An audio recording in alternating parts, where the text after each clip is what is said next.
I'm Vin. I'm Sori. It's Sparky.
I gotta hear that part again.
All right, what'd you think of the song? I liked it. You go first. Well, of course, the irony of the song was that it's about not being overly analytical. But this, to me, was like the most complex and Fibonacci-related song in the whole record. So the irony is like, don't be over analytical, but we're gonna analyze the hell out of making this song. You see what I'm saying? Like, so it's very interesting to me. But yeah, I thought it was, this song is bad. That middle part, man, that middle part where he's like, that build up, with my feet upon the ground I lose. That part is fucking crazy. That part is so good. All right. What did it mean to you? Well, we'll get to it later. Go ahead. What do you got? For me it was Time out. Is this I have to carry you because the whole situation happened? Just take a break. I liked it. What it meant to me was the way that, I don't know what he was trying to communicate, but what I got from it was like almost like embracing your own self, because he says like black then white are all I see in my infancy, but as he matures then he starts seeing all the other colors. Red and yellow then came to be, reaching out to me, let me see. So that like helps him to see. As below, so above, and beyond I imagine, drawn beyond the line of reason. Push the envelope, watch it bend. If you push the envelope, it's like you're going too far, and then instead of like pushing the envelope bends. It was almost like, you remember on The Matrix, remember at the end, like where he like, it wasn't just about like moving past the bullet or something like that, like he like goes like this and then the whole walls bend in, like yeah. He can like move, like everything is kind of like subject to him. But overthinking, overanalyzing separates the body from the mind. I thought that this was talking about just like how when you overthink, you overanalyze, you like separates you into different places. Like I know, like I'll overthink things and I overanalyze. I'll have conversations with people and then I start thinking about the conversation. What did I say? How did this go? How did they take that? And it like it like makes me feel like disconnected with myself. But then he like talks about feeding my will to feel the moment, drawing way outside the lines. And so I thought that was like, because we're always supposed to, you know, just when you're kindergarten, you're taught stay inside the lines, or preschool even, stay in the lines, but he's like drawing way outside the lines. But I feel like in that he like finds himself. It says there's so much more and more beckons me to look through these infinite possibilities, and so it just opens him up to all kinds of possibilities. And then there was another part where, I mean, I'm just gonna go through and say all my stuff, and then you can. So then it says, feed my will to feed this moment, urging me to cross the line, reaching out to embrace the random, reaching out to embrace whatever may come. Like, just whatever's out there, like whatever's meant for him, like he's just opening himself up to it and reaching past all those lines that he shouldn't cross. But, and then he feels the rhythm, he feels connected, like in the bridge, and like to fathom the power, witness the beauty. Like, I feel like he just, like, almost finds wholeness in just accepting all the aspects of himself. And there was a part about like crying like a widow, weeping like a widow, a widow, and I just thought that again was just like, I embrace my desire to feel the rhythm, to feel connected enough to step aside and weep like a widow. Like, I felt like it was just like being so like connected with yourself and like understanding yourself and accepting yourself for like whatever outside the box ways that you are, because nobody's like anybody else, we're all different. That the weep like the widow thing just meant to me like that there was parts of him that needed to cry about things or whatever, like whatever he has to do, I'm gonna step aside. Maybe he held that part of himself back, but he was able to feel so connected that he could step aside and just let himself feel what he needed to feel in the moment. And then I like it says to swing on the spiral and bathe in the fountain. I liked all this imagery that he used, fathoming the power and stuff. Like, it was really, really beautiful, and I thought it was just an explanation of like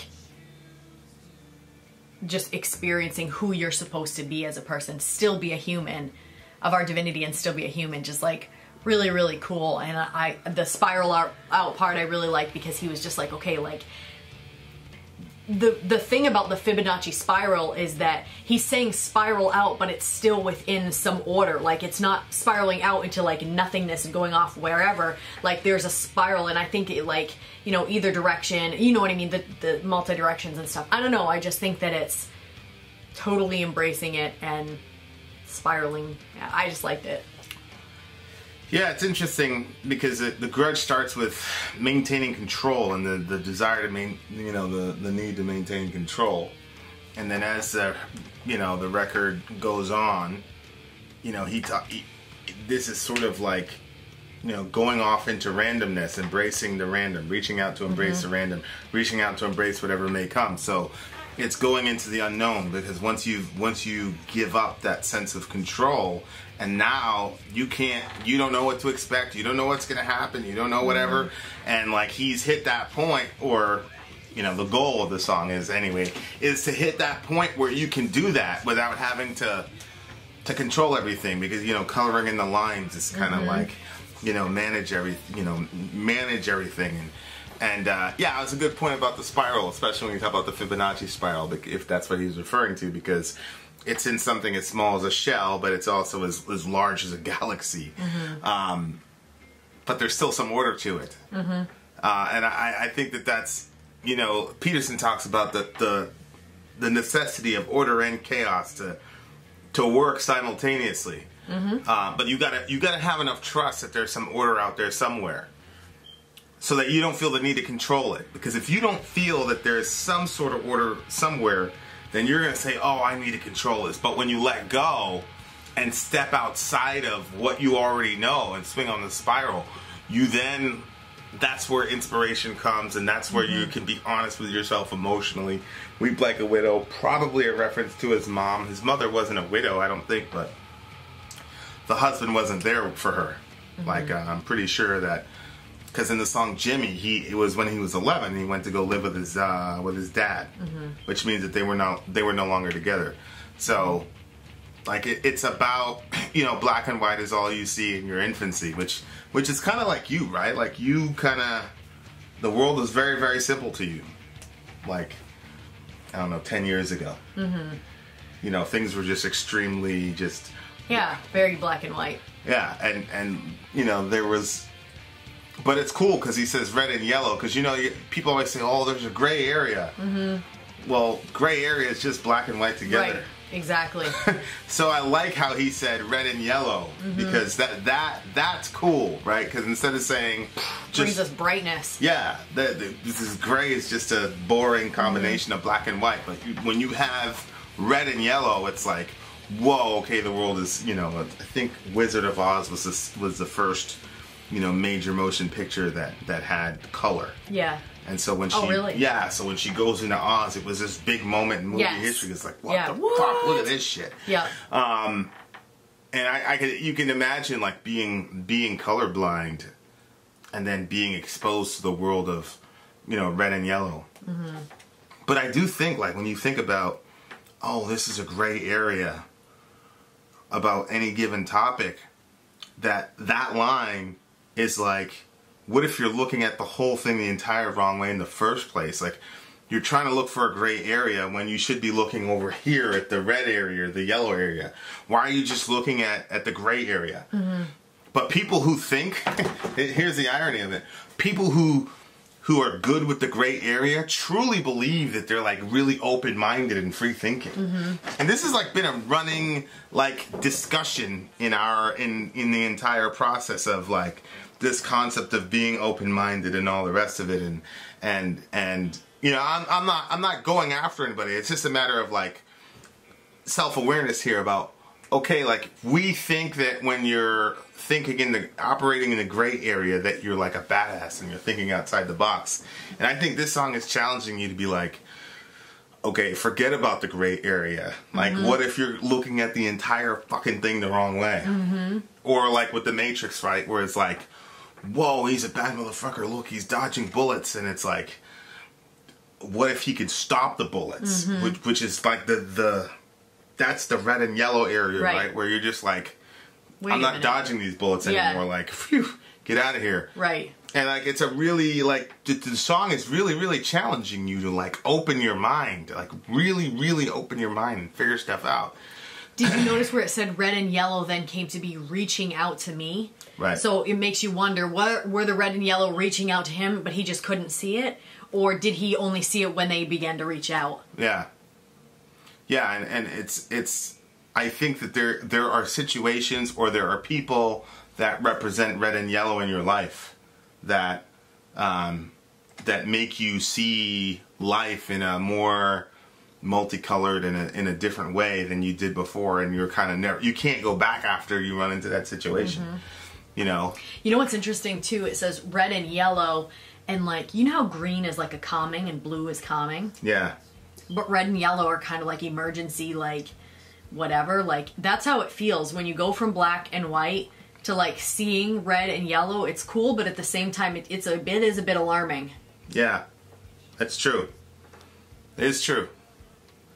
As below, so above and beyond, I imagine.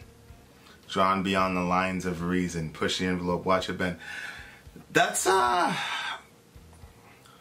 we're talking about overthinking and overanalyze, separating the body from the mind. That's such an interesting concept. Because I come from a tradition, like a subculture in evangelicalism, that worships the mind. So like, you know, Reformed, Calvinistic, Presbyterian, if you haven't run into it, you're blessed, don't even Google it. But like, the big thing is the mind and what the mind can do, and they'll say things like, you're not supposed to, you know, go by your feelings, you're supposed to go by your mind and all this. And it's interesting, I remember very distinctly a conversation where I was going through this stuff in my head, and then I heard very distinctly, well, why do you trust your mind? Like, who told you that your mind was not affected by the fall? And I remember driving and being like, oh shit. I was like, damn. Because it's like, that's a really scary place to be when like you find security in your ability to analyze things, and it gives you a sort of, and that's one of the reasons why like I'm so okay with randomness or not planning things. I'm not a very big planner, as you know. Like, I'm cool with that because I feel like I'll be able to figure it out. Like, I'll be able to use my mind. We'll figure it out. But it's like, but it's like how that over reliance on the mind in order to control situations when you are made up of other faculties. You have emotions. I believe you have a spirit and all this other stuff. So it's like, whoa, being able to experience life with your whole being. Obviously your mind is important. It's like you can't, you know, for example, when he was like, to feel the beauty or whatever, and you're contemplating beauty, like or to fathom the power. Okay, the faculty of fathoming comes from the mind. So he's not saying I'm going to completely get rid of my mind. What he's saying is I'm going beyond my mind to something outside of it, whatever. And you know, we call that the spirit world, or we call that the soul, or whatever. I don't care what you want to call it, but he's talking about some reality outside of his mind that allows him to still experience something as Maynard James Keenan. And what is that? You know, and so we've said, oh, that's a spirit. And if a person were to say to me, what is a spirit? I have no fucking idea. I don't know. I have no idea. But it's something that he's describing here. What it functions as. Yeah. A way to connect us to supernatural things. Well, I agree. You know, like, I just still have no clue, but it's so interesting, like the understanding that if you overanalyze shit, you're gonna lose out on so much reality because there is so much in the real world that is beyond just human reason, and there are infinite possibilities that you cannot experience totally with your mind. And then there's that one part about the will and wind that was so interesting to me from a Christian perspective, where he was talking about the will and the wind. Did you catch that? No. Yeah, where'd you go? Where'd you go? There it is. Whatever will bewilder me, whatever will bewilder me. And following our will and wind, we may just go where no one's been. So that's crazy, because he's talking about reaching out for the random or whatever will bewilder him. Like, he wants something that's gonna like blow his mind, and something that he's never thought of or seen before or whatever. And like, there's so many things that, like, if you're in a given worldview, there's so many things that you cannot experience because you're in the box of that worldview. Like, for example, if you're an atheist, right, and like the Holy Spirit just showed up in your room and like was just like overwhelmed you, and like something supernatural was happening, and you knew somewhere in your soul somewhere that something supernatural was happening, but because you're an atheist, you're gonna have to immediately find some naturalistic way to explain that shit away. Because you're in the envelope, you're in the box of atheism. Or if you're a Christian, you know, and you run into some scientific discovery that fucks with your understanding of Genesis, you're gonna immediately deny it because you're in some sort of box, you know. Like I know some people that would be like completely traumatized if they were like space aliens or something. Like, they'd lose their mind. You know what I mean? Because it messes with their paradigm of, oh, so you can't. So there's a certain level where like we've constructed our own little world so where we can't be bewildered by anything. Because you'll immediately explain it away, or you'll immediately find some way to get your mind to reconcile that dissonance. You know what we're going to say? No, I agree with that. Oh, I was thinking about the alien thing.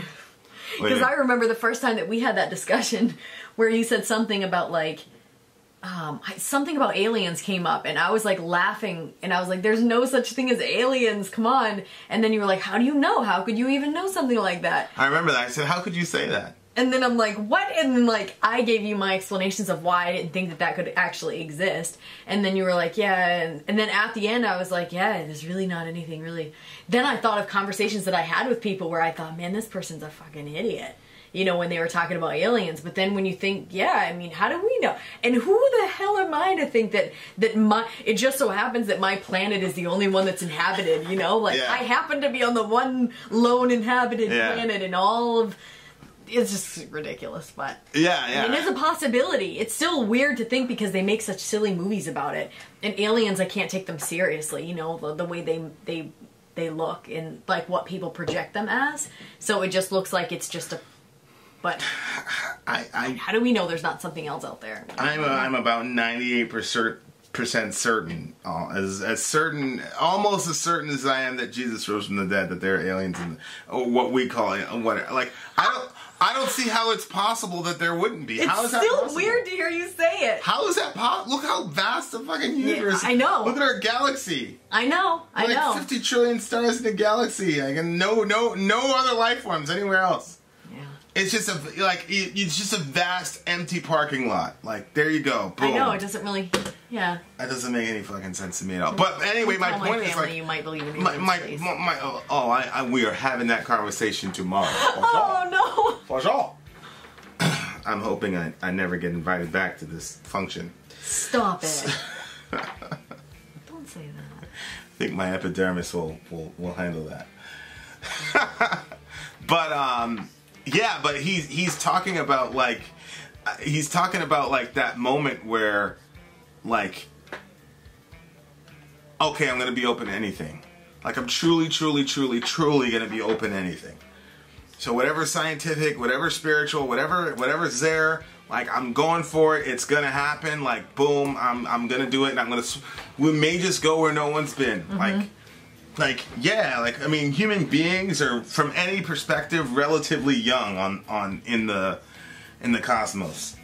So when he says, you know, we may just go where no one's been, like, yeah, like, how do you know? Like, you listen to these guys on their DMT trips. Allahu Akbar. I mean, do you think it's interesting that he switches to we? It's all been about him, the whole thing, and all of a sudden he switches to we. Yeah, that's a very good point. Right there, following our will and wind, we may just go where no one's been. And so, we may just, yeah. So wind was interesting to me. Ride and spiral to the end. Yeah? What did you take from that? No, I didn't even see it until you pointed it out. And I just know that God's spirit is sometimes called the wind. Well, so. the word pneuma literally means breath or wind. Yeah.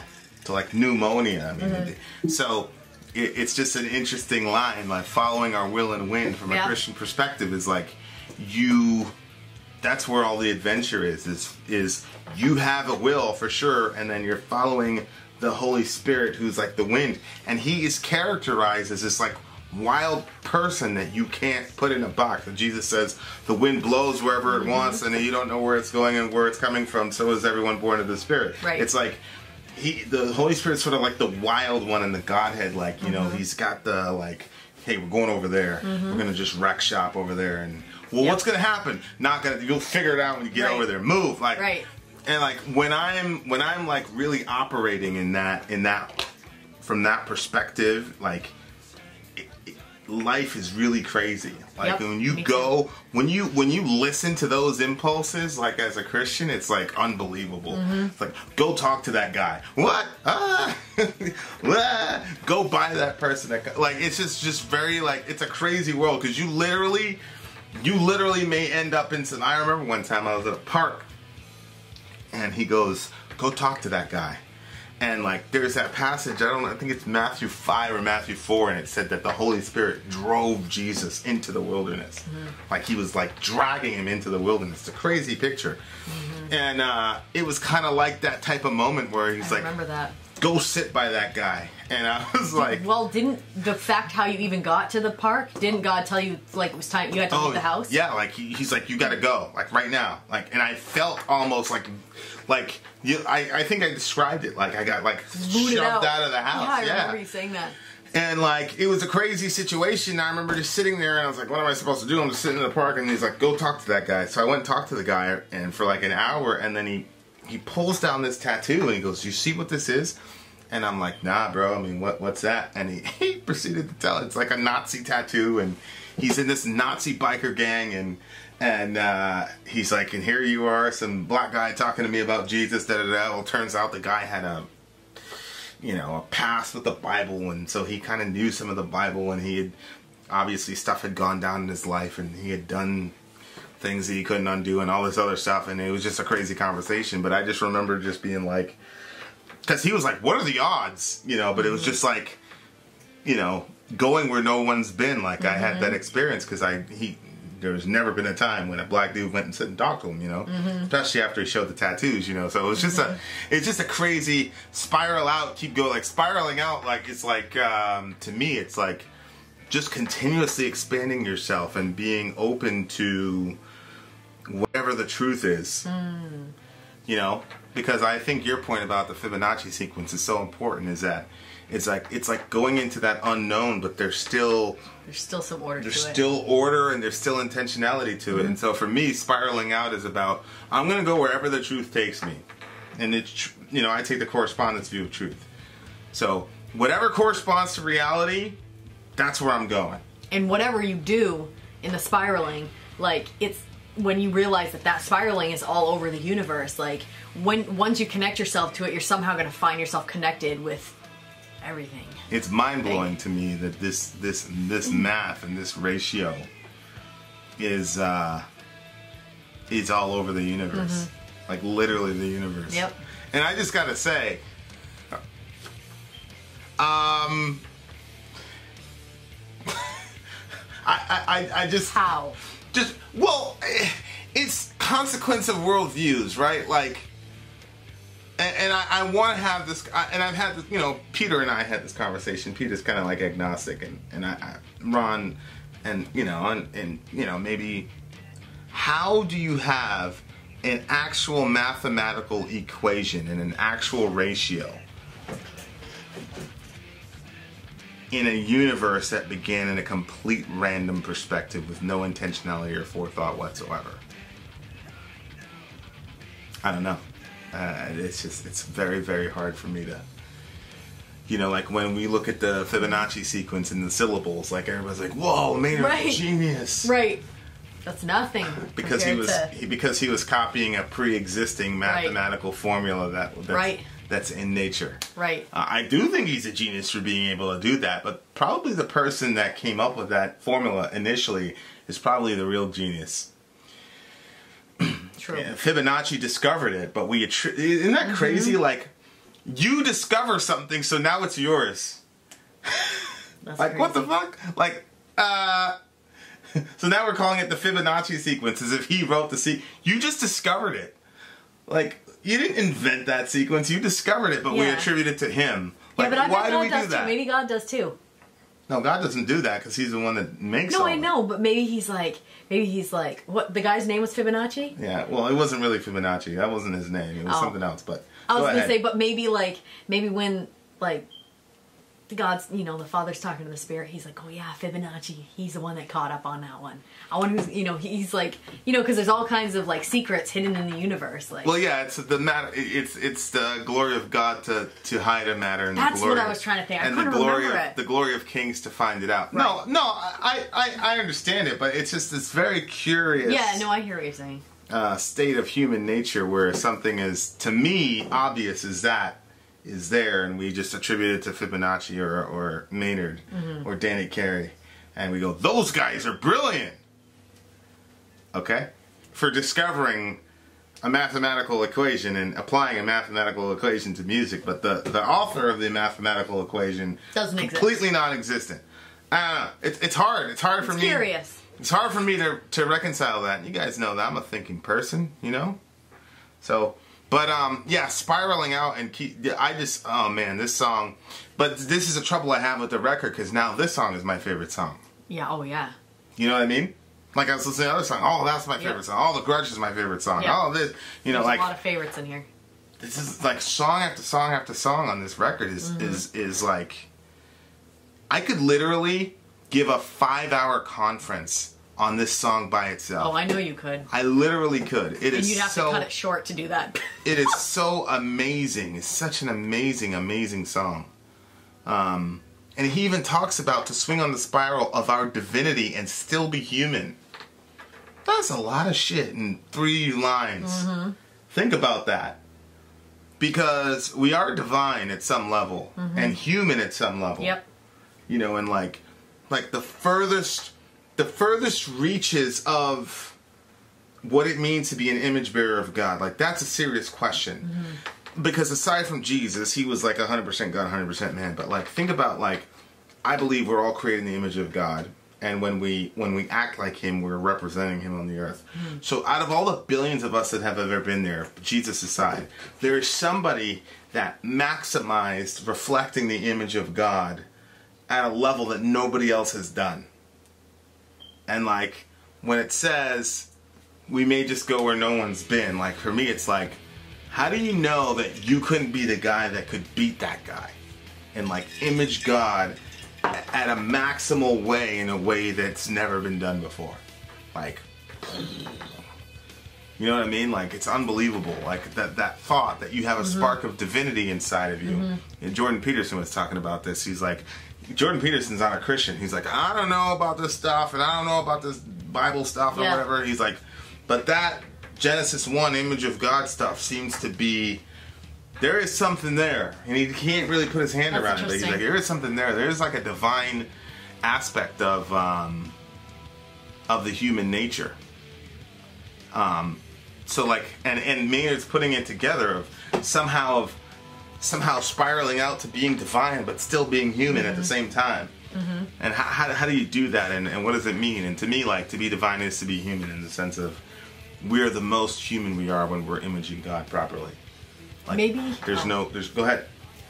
Well, it might be just too out there for people to even process, but they'll spiral out. Process it, but like maybe, you know, like it goes into a tight part on the thing. Maybe the tight part is like us as a human, and then as you spiral out, that's like experiencing your divine. The divine, yeah. Well, yeah, I think that's so funny, because that's what I was thinking. Like at the core, like you're human, but as you spiral out, like, because it's going higher and higher and higher, right? And if you think about like Saturn ascending, like the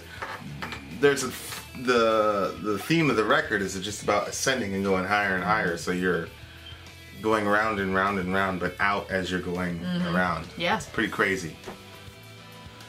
Good song. Very, very good song. Woo!